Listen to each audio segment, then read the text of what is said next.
They once called him a hero, a man who robbed from the rich and gave to the poor. A symbol of justice, rebellion, and hope. But every legend has a moment where the truth cracks through, and sometimes the truth is darker than we dare to imagine.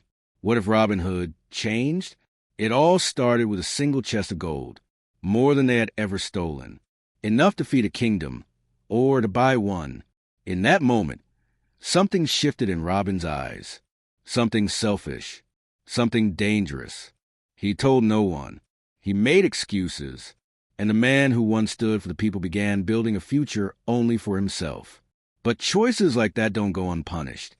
The forest doesn't forgive, and the flames that once warmed the campfires of his allies would soon consume the trees, the villages, and the legend itself. Before we uncover the full truth behind Robin Hood's fall, take a moment to subscribe to the channel, like the video, and share your thoughts in the comments. These are the stories hidden between the lines, stories no one dares to tell. Because tonight, we enter the woods, and they are not what they used to be. The canopy of Sherwood forest filtered golden sunlight as laughter echoed through the trees. Robin Hood stood tall on a moss-covered rock, bow in hand, eyes sharp, cloak dancing with the wind. He had just delivered a cartload of stolen taxes to a starving village beyond the hills.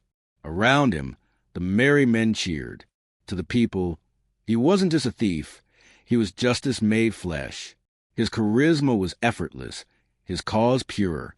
Even the forest seemed to protect him, whispering through leaves like an ancient spirit that approved his every move. But somewhere behind his smile, a shadow flickered, something unspoken, born not of malice, but weariness. Each mission grew riskier. The nobles became crueler, the sheriff's traps more elaborate. Robin began to plan alone more often, distancing himself even from Little John and Much. He said it was for their safety, but his gaze lingered too long on maps marked in gold, and he flinched when Marion asked about their next raid. Still, no one doubted him. How could they? He had saved them all countless times. But one night, after a raid on a passing noble's caravan, Robin returned late and quiet. His cloak was heavier, and he didn't let anyone touch the loot. Marion noticed first. "Robin," she whispered, "where's the rest?" He waved her off with a soft smile, saying, "We'll talk tomorrow." But he never did. In secret, he buried a chest deep beneath an old oak where no one would think to look. It wasn't about greed, he told himself. It was about security, a future for them all. Yet the chest stayed hidden, untouched by anyone but him. And in that silence, the forest began to feel colder. The animals stirred less. The birds, once his allies, grew quiet. The merry men grew restless. They noticed fewer coins trickling down to the villages. Some blamed the shrinking spoils on the sheriff's reinforcements. Others whispered about curses or bad luck. Only Marion watched Robin's face when he thought no one was looking. She saw the furrow in his brow deepen. She heard him mutter names from the past, men they had lost. She heard him question everything they had fought for. But she didn't know what terrified her more, the weight of his doubt or the faint smile he wore whenever he walked near the hidden tree. Then came the raid that changed everything. A lord known for hoarding church gold was set to pass near the edge of Sherwood. It was supposed to be simple, but Robin changed the plan last minute. He said it was to avoid bloodshed. They attacked when the night was foggiest. The gold was taken cleanly, no deaths. But once again, Robin lingered behind. He returned after dawn, carrying less than expected. And this time, even Little John crossed his arms and asked, "Is that really all of it?" Robin met his eyes and lied. The trust that once held the merry men together began to unravel like old rope. They still laughed around the fire, still trained with arrows and shared meals, but suspicion crept in like a silent fog. Little John avoided Robin's eyes. Much no longer cracked jokes with him. Only Marion tried to bridge the growing silence. Asking questions, Robin deflected with smiles too practiced to be sincere. He still led raids, but always with fewer companions. He claimed strategy. In truth, he didn't want witnesses. The buried chest had grown into a small trove. He counted it at night, his fingers trembling, not with guilt, but with something he hadn't felt in years, power. The forest felt it too. Sherwood, once vibrant with unseen life, grew restless. Paths that used to welcome them now tangled like thorns. Deer stopped appearing. Wolves howled longer. The merry men whispered that something was wrong with the land. Robin dismissed it. Superstition, he said, but even he felt the trees watching. One night, Marian followed him. She saw him kneel by the buried gold, whispering to it like a prayer. She didn't confront him right away. Instead, she returned to camp with a tight jaw and wet eyes. That night, she slept far from him for the first time. Tension snapped days later. They intercepted a caravan headed to the monastery. The gold inside was enough to feed 3 villages. The raid was smooth, but Robin sent the men back early and stayed behind. When he reappeared, the cart was half empty. Bandits, he claimed, but much had circled back. He had seen Robin dragging sacks toward the old oak. The next morning, Little John confronted him in front of everyone. "Were you hiding?" he asked, hand on hilt. Robin's voice was cold. "I've done more for this cause than any of you. Don't question me." And with that, the unity shattered. The group splintered. Some left outright, furious at the betrayal. Others stayed out of fear or loyalty. But Sherwood was no longer home. It was a battlefield of secrets. Marian tried to reach him, tears in her voice. "Why, Robin?" "We had enough." He looked at her, and for a moment, the boy she once loved was still there. But he said nothing. Instead, he walked away, deeper into the forest toward the gold. Alone, that same night, thunder rolled in. Lightning cracked above the trees. And somewhere near the hidden oak, firelight flickered. What they didn't know yet, what even Robin didn't fully understand, was that the sheriff of Nottingham had received a letter. It bore no signature, only a mark from Sherwood and a map. Someone had told him about the gold, and someone else had offered an alliance. The sheriff smiled. "Even legends bleed," he muttered. As he gathered his guards, Marian stood on the edge of the forest, staring into the dark. She knew something worse than betrayal was coming, and she feared the man she once believed in would be the one to bring it. Rain pelted the forest canopy as the sheriff's men rode through the misty paths with uncanny precision. They knew exactly where to go, straight to the heart of Sherwood, where Robin once held court beneath the ancient yew tree. By the time the merry men realized what was happening, the outer camps were already in flames. Arrows flew, steel clashed, and chaos erupted where peace once lived. Robin returned too late. Smoke curled into the sky. Bodies littered the roots. The sheriff stood at the edge of the blaze, eyes locked with Robin's. "Funny thing about secrets," he said, "they buy loyalty and maps." Robin didn't ask who had betrayed him. He already knew. In the chaos, one of the younger men had vanished days ago. Someone quiet, angry, overlooked. Robin clenched his jaw, but the truth burned more than the fire. Still, it wasn't defeat that filled him now. It was control.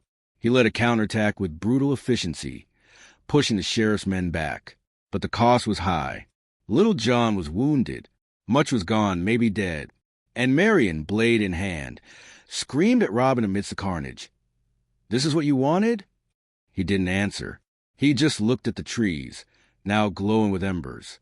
That night, Robin made a decision no one expected. As the forest smoldered and survivors tended their wounds, he crept to the oak. One by one, he dragged the sacks of gold into the open and set them ablaze. The flames roared higher than the trees. Gold melted like wax. "No one else will have it," he whispered. But the fire spread. The dry underbrush caught quickly. Wind fed it. By dawn, half the forest was gone. Birds fled. Ash fell like snow. The forest, his sanctuary, his kingdom, was dying by his hand. When the sheriff returned, he found Robin waiting, bow lowered. "You lost everything," the sheriff mocked. "No," Robin replied. "I chose everything." They didn't fight. The sheriff turned and left, perhaps seeing nothing left to conquer. Robin stood among the ashes, soot on his face, smoke in his lungs. The merry men had scattered. The gold was gone. And still he stayed, watching the final embers, as if searching for something to survive the fire. Only Marian remained, far behind, her face unreadable. She didn't approach. She didn't speak. But she didn't look away. Then came the rider, cloaked in royal blue, marked with the king's sigil.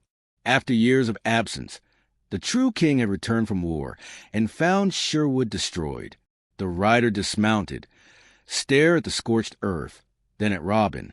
"Is this what you call justice?" he asked. Robin didn't respond. The king's decree came swift. Robin Hood, outlaw, legend, traitor, was to be hunted. A manhunt would begin at dawn. And with that, the final tie to the myth snapped. The hero of the people was now a ghost among ruins, and every arrow left would point toward his heart. Robin vanished into the deeper woods, where even sunlight dared not reach. He no longer moved like a leader, but like prey. The forest, once his ally, now grown beneath every step. Ash coated the air, and every whisper of wind carried memories of songs once sung by fireside. He carried no gold now, only a bow, a half-empty quiver, and a hunger for silence. Each village he passed had boarded windows and eyes that turned away. He was no longer Robin Hood, savior of the poor. He was a ghost cloaked in shame, leaving behind a trail of his own legend. Weeks passed. Rumors spread of sightings, of a man watching from trees, of a voice in the night calling out names. But it was Marian who found him, at the edge of the ruins where Sherwood met the stone cliffs. He looked thinner, older. She said nothing. He looked at her and whispered, "I thought I could fix it." She stepped closer, pulled an old pendant from beneath her cloak, and placed it at his feet. "You broke it," she said. Her voice cracked. She turned and disappeared into the trees without another word. He didn't follow. He couldn't. That night, he heard hooves. The king's hunters had arrived, armed with iron and fire. They combed the woods. Robin moved through shadows, every muscle trained, but his heart was tired. He took down 2, 3 men, but not with joy, not with pride. He was delaying the inevitable. He knew it would end here, where the trees were scorched and the past had no shelter left. He reached the final clearing, moonlight casting him in silver. One arrow left, one truth to face. And then a familiar sound, a bowstring behind him. He turned slowly. It was Marian, eyes steady, breath calm. She had followed not to save him, but to end him. "For them," she said, "not with hate, with mercy." He closed his eyes, and for a moment, the forest felt alive again. The arrow struck his chest. Clean. Final. He dropped to his knees, lips parting to speak. But no words came. Only breath, fading into silence. Marian stood alone, lowering the bow. Around her, the trees didn't mourn. They listened, and for the first time in years, Sherwood was quiet. The story spread quickly. Some say Robin died a traitor. Others call it a necessary sacrifice. But the forest remembers differently. The wind still carries his name, sometimes with reverence, sometimes with warning. His grave is unmarked. His legacy split between heroism and betrayal. And though his arrows no longer fly, his last act hangs heavy in the air. Because when a legend chooses a different path, the world burns not just with fire, but with memory. And memory, unlike gold, cannot be buried.